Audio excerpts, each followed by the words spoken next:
Mengawali informasi di Kompas pagi hari ini bersama saya Nanda Aprilia. Saudara, 11 kios pedagang di distrik Tiom, Kabupaten Lanijaya, Papua Pegunungan terbakar pada Sabtu sore. Warga di sekitar lokasi berupaya memadamkan api dengan alat seadanya.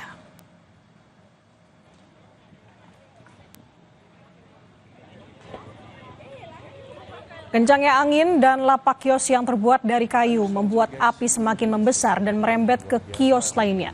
Diduga kebakaran dipicu kompor yang lupa dimatikan dari salah satu kios pedagang. Tidak adanya unit mobil pemadam kebakaran di Kabupaten Lani membuat kebakaran tidak tertangani. Sehingga 11 kios pedagang ludes terbakar. Api baru bisa dipadamkan, saudara, 3 jam kemudian dengan alat seadanya.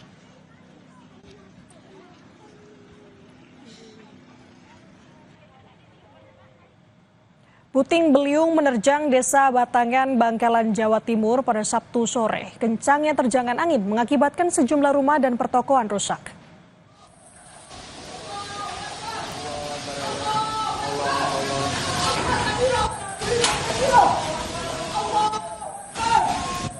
Hujan disertai angin kencang membuat warga panik. Atap rumah warga rusak karena terhempas hembusan angin. Tak hanya itu, saudara, kencangnya angin juga membuat pohon-pohon tumbang dan menimpa rumah warga. Tak ada korban jiwa, pihak BPBD di Kabupaten Bangkalan tengah mendata kerusakan akibat puting beliung.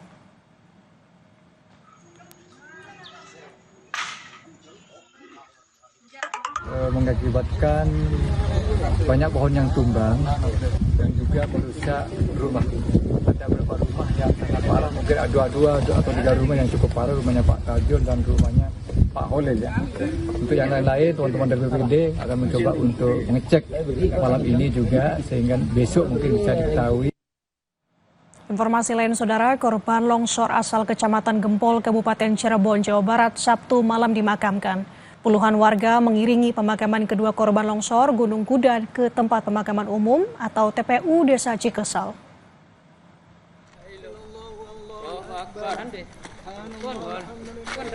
Suasana duka menyelimuti 2 keluarga korban longsor Gunung Kuda. 2 korban warga Desa Cikesal dimakamkan di TPU desa setempat.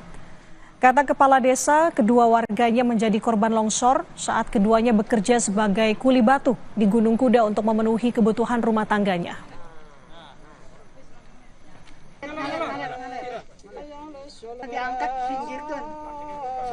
Almarhum itu kedua-duanya sebagai pekerja kuli muat atau pocok, kalau bahasa di Cikesal pocok, seperti itu. Terus kalau itu berarti ada berapa orang, Pak?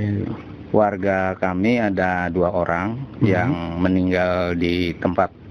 Kebetulan kedua-duanya hanya punya 1 istri dan 1 anak. Pak Sanadi 1 istri, meninggalkan 1 anak dan alhamdulillah udah keluar SMK. Dan Pak Sakira itu anaknya masih SMP. Polisi menetapkan 2 orang tersangka longsornya tambang galian C di Cirebon, Jawa Barat. Keduanya adalah pengelola atau pemilik tambang dan kepala teknik tambang. Penetapan tersangka dilakukan setelah polisi melakukan pemeriksaan secara maraton dan olah TKP, serta gelar perkara longsornya tambang yang menewaskan 17 orang tersebut. Kedua tersangka adalah pemilik atau pengelola tambang dan kepala teknik tambang.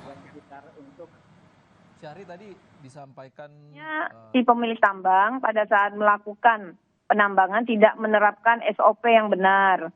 Kemudian pekerja yang melakukan pekerjaannya tidak diperhatikan keselamatan kerjanya.